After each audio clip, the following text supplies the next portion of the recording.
السلام علیکم ورحمۃ اللہ وبرکاتہ۔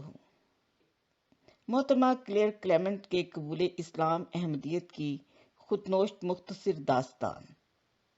آپ بیان کرتی ہیں کہ میں کینیڈا کے صوبہ نووا سکوشیا کے ایک چھوٹے سے گاؤں میں پیدا ہوئی۔ میرے والد سول انجینئر تھے اور والدہ کا کام گھر میں بچوں کی پرورش کرنا ہی تھا۔ اپنے گھرانہ کے 5 بچوں میں سے میرا نمبر چوتھا تھا۔ ابھی میری عمر صرف 3 سال تھی کہ میری والدہ کا انتقال ہو گیا۔ پھر میری پرورش مختلف خواتین کے زیر سایہ ہوتی رہی۔ جب میں 8 سال کی تھی تو میرے والد نے ایک نہایت ذمہ دار اور اچھی خاتون سے دوسری شادی کر لی۔ ہم بچوں کو اطاعت، اچھے اخلاق، صفائی ستھرائی اور باہمی محبت اور نرم مزاجی کا درس دیا گیا۔ 6-7 سال کی عمر میں مجھے پہلی دعا سکھائی گئی اور پھر میں نے اپنے بہن بھائیوں کے ساتھ سنڈے اسکول اور بعد ازاں باقاعدہ چرچ جانا بھی شروع کر دیا۔ میری نانی ہمیں بائبل سے کہانیاں سناتی تھیں جن میں خدا، مسیح اور روح القدس کے حوالہ سے ذکر ہوتا۔ میرے والد کو اگرچہ مذہب سے کوئی خاص لگاؤ نہیں تھا، تاہم زندگی گزارنے کے لیے بہترین بنیادی اخلاق ہمیں سکھانے پر وہ ہمیشہ زور دیتے رہے۔ کبھی مجھے احساس ہوتا کہ وہ ہماری ماں کی موت پر خدا سے ناراض ہیں، لیکن 12 سال کی عمر میں ہی میں نے اپنی مرضی سے بیپٹسمہ لے لیا اور اس طرح بیپٹسٹ چرچ کی رکن بن گئی۔ ابتدائی تعلیم مکمل کرنے کے بعد مجھے مزید تعلیم کے لیے اپنے گاؤں سے ہیلی فیکس آنا پڑا۔ یہ جنگ عظیم دوم کے آغاز سے کچھ ہی قبل کا زمانہ تھا۔ ہیلی فیکس چونکہ کینیڈا کی اہم بندرگاہ تھی، چنانچہ دنیا بھر سے یہاں فوجیوں سے بھرے ہوئے سمندری جہازوں کی آمد و رفت سے خوب رونق رہنے لگی۔ اس اثنا میں میری ملاقات کینیڈین بحریہ کے ایک فوجی سے ہوئی۔ چند ملاقاتوں کے بعد ہم نے شادی کا فیصلہ کر لیا۔ اس کا تعلق فرینچ بولنے والی ایسی فیملی سے تھا جو رومن کیتھولک تھے اور کسی دوسرے عقیدہ کے حامل فرد سے شادی پر رضامند نہیں ہو سکتے تھے۔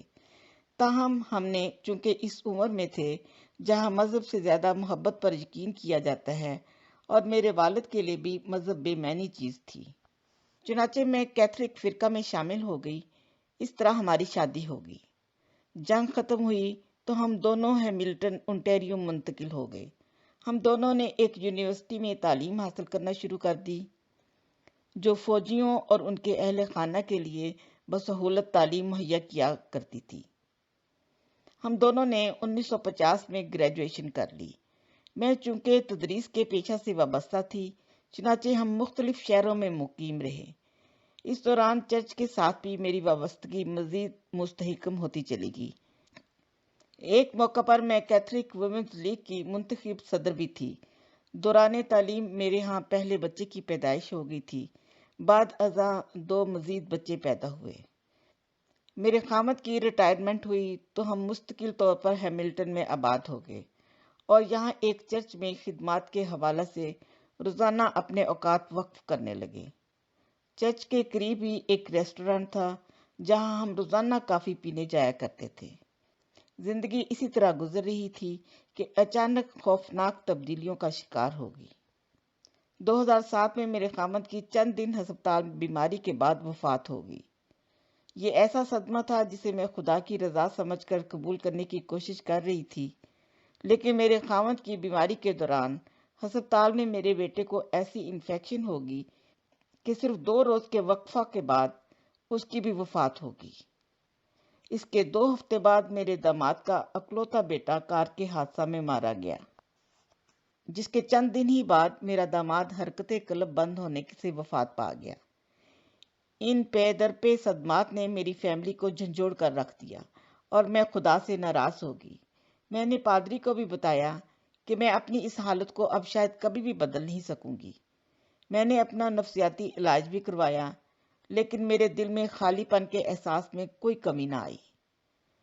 میں اکثر اسی ریسٹورانٹ میں جایا کرتی جہاں کسی زمانہ میں اپنے خامد کے ساتھ باقاعدہ کافی پیا کرتی تھی، لیکن وہاں کے ماحول میں ایک تبدیلی اس طرح آئی کہ ریسٹورانٹ کے مینیجر نے، جس کا نام آدم تھا، اسلام قبول کر لیا، اور اب جب میں وہاں جاتی تو وہ میری میز کے پاس کھڑے ہو کر اپنے نئے عقائد کو جوش و خروش سے بیان کرتا۔ یہی وہ وقت تھا جب اللہ تعالیٰ نے مجھے آدم کے ذریعے اسلام کے نور سے متعارف کروایا۔ آدم نے مجھے ایک روز بتایا کہ چرچ کے بالکل سامنے ریسٹورانٹ ہونے کے باوجود بھی وہ آج تک چرچ میں کبھی نہیں گیا۔ تب میں نے اسے دعوت دی اور وہ میرے ساتھ پہلی بار چرچ آیا، جہاں کسی مرنے والے کی آخری رسومات کی ادائیگی کی تیاری ہو رہی تھی۔ اس کے بعد آدم کبھی کبھار صبح کی سروس کے لیے چرچ آنے لگا۔ چند دن کے بعد اس نے مجھ سے پوچھا کہ وہ میرے کہنے پر کئی بار چرچ آ چکا ہے، تو کیا میں بھی اس کے ساتھ مسجد جا سکتی ہوں؟ چنانچہ اگلے ہی جمعہ کی دوپہر میں اس کی ہمراہ مسجد چلی گئی۔ یہ احمدیہ مسجد تھی۔ نماز جمعہ کی ادائیگی کے بعد اس نے میرے لیے قرآن کریم کا ایک نسخہ خریدا اور مجھے دیتے ہوئے اسے پڑھنے کی تاکید کرنے لگا۔ اس نے مجھے کچھ لٹریچر بھی خرید کر دیا، جس میں حضرت صلی اللہ علیہ وسلم کی پاکیزہ حیات مبارکہ، حضرت مسیح موعود علیہ السلام اور احمدیت کا تعارف نیز کئی دیگر کتب بھی تھیں۔ ہم اس دن مسجد کے مردانہ حصہ میں بیٹھے تھے۔ بعد میں وہ ایک خوبصورت مسلم لڑکی کے ساتھ رشتہ ازواج میں منسلک ہوا اور میرا تعارف اس لڑکی کی فیملی سے کروایا، تو احمدیہ کمیونٹی میں پھیلی ہوئی اسلام سے محبت کی خوشبو کا احساس مجھے بھی ہونے لگا۔